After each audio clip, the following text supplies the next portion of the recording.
Chers frères et sœurs en Christ, aujourd'hui, lundi 2 septembre 2024, lundi de la 22e semaine du temps ordinaire de l'année liturgique B, nous méditons sur des textes puissants qui nous interpellent. Sur notre mission de disciples du Christ, notre manière de vivre la foi et d'affronter le rejet. Nous invoquons l'Esprit Saint pour qu'il nous guide et nous illumine dans cette réflexion. Ces textes nous rappellent que l'Évangile n'est pas une simple sagesse humaine, mais une puissance divine qui transforme les cœurs.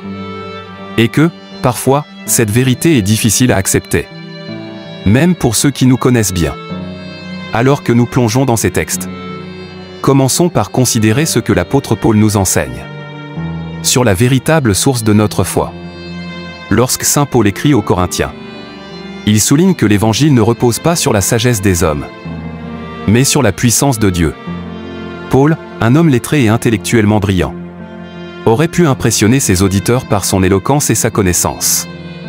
Cependant, il choisit de ne rien prêcher d'autre que Jésus-Christ, et Jésus-Christ crucifié. 1 Corinthiens chapitre 2, verset 2. Ce choix de Paul est un acte de foi et d'humilité. Il reconnaît que ce n'est pas par la sophistication de son langage qu'il pourra changer les cœurs, mais par la puissance de l'Esprit Saint. Cette attitude doit nous inspirer. Nous sommes parfois tentés de vouloir convaincre les autres par des arguments rationnels ou des discours bien construits. Mais nous devons nous rappeler que la foi chrétienne repose avant tout sur la rencontre avec Jésus-Christ, comme le dit Paul dans une autre de ses lettres. Dans 2 Corinthiens chapitre 4, verset 5. Car ce que nous prêchons, ce n'est pas nous-mêmes, c'est Jésus-Christ, le Seigneur. À la lumière de cet enseignement de Paul, tournons maintenant notre regard vers l'Évangile de Luc, où Jésus lui-même incarne cette puissance de Dieu qui transforme les vies. Dans l'Évangile selon saint Luc, nous voyons Jésus revenir à Nazareth, là où il a grandi. Il entre dans la synagogue, comme il en avait l'habitude, et lit le passage du prophète Isaïe qui annonce la mission du Messie. Apporter la bonne nouvelle aux pauvres, libérer les captifs, guérir les aveugles, libérer les opprimés, et annoncer une année favorable, Luc chapitre 4. Les versets 18 et 19. Ce texte est fondamental pour comprendre la mission de Jésus et, par extension, la nôtre. Jésus est venu pour transformer les vies, pour apporter l'espérance là où il y avait du désespoir. Cependant, ce message de libération et de grâce n'est pas toujours bien reçu, surtout par ceux qui pensent déjà connaître Jésus. Les habitants de Nazareth, plutôt que de l'accueillir comme le Messie, le rejettent, car ils ne peuvent concevoir que le fils de Joseph, le charpentier, puisse être porteur d'une telle mission. Ce rejet nous renvoie à une réalité souvent douloureuse dans nos vies. Être prophète dans son propre pays, dans sa propre famille ou son propre cercle d'amis, n'est jamais facile. Combien de fois avons-nous été incompris ou rejetés lorsque nous essayons de partager notre foi ou d'agir selon l'Évangile? Pourtant, Jésus nous montre qu'il ne faut pas se décourager. Comme il l'a fait, nous devons continuer notre chemin, confiants dans la mission que Dieu nous a donnée. Comme il est écrit dans l'Évangile de Matthieu, « Si l'on ne vous reçoit pas et qu'on n'écoute pas vos paroles, sortez de cette maison ou de cette ville et secouez la poussière de vos pieds. » Matthieu chapitre 10, verset 14. Cela nous enseigne à rester fidèles, même lorsque notre témoignage n'est pas bien accueilli.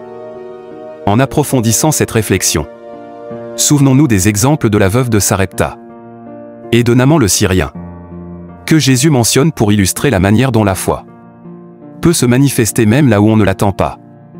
Jésus, pour illustrer son point, évoque ces deux exemples de l'Ancien Testament.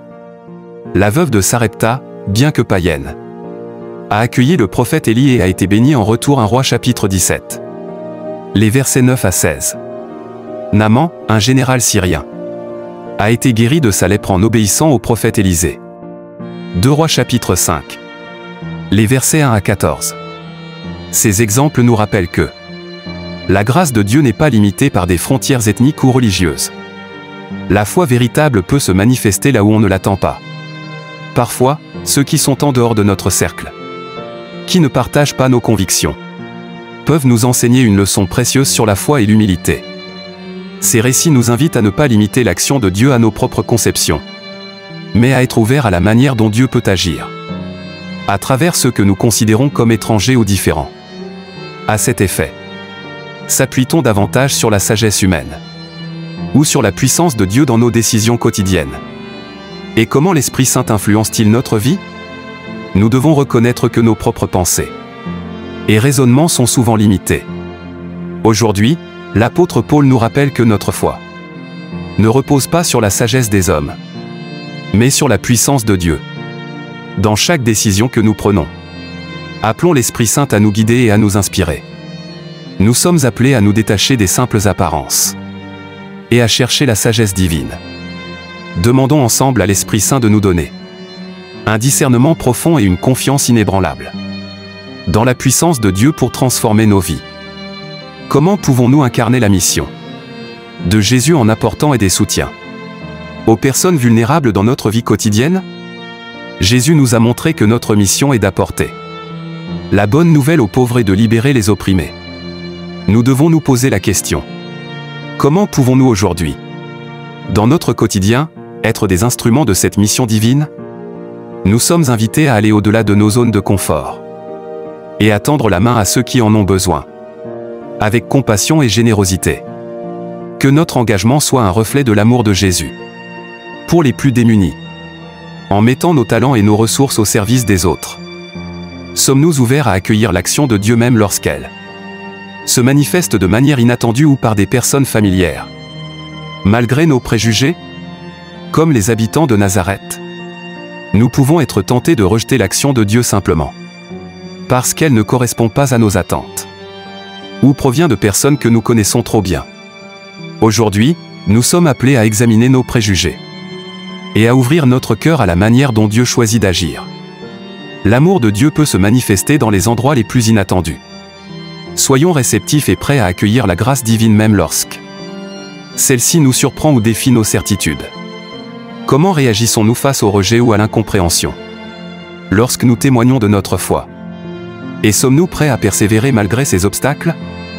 L'expérience de Jésus à Nazareth nous rappelle que témoigner de la foi peut entraîner rejet et incompréhension.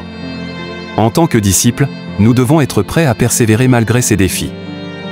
Alors que nous terminons cette réflexion, rappelons-nous que la foi véritable ne dépend pas des circonstances ou de l'opinion des autres, mais de notre relation personnelle avec Dieu et de notre ouverture à l'action de l'Esprit.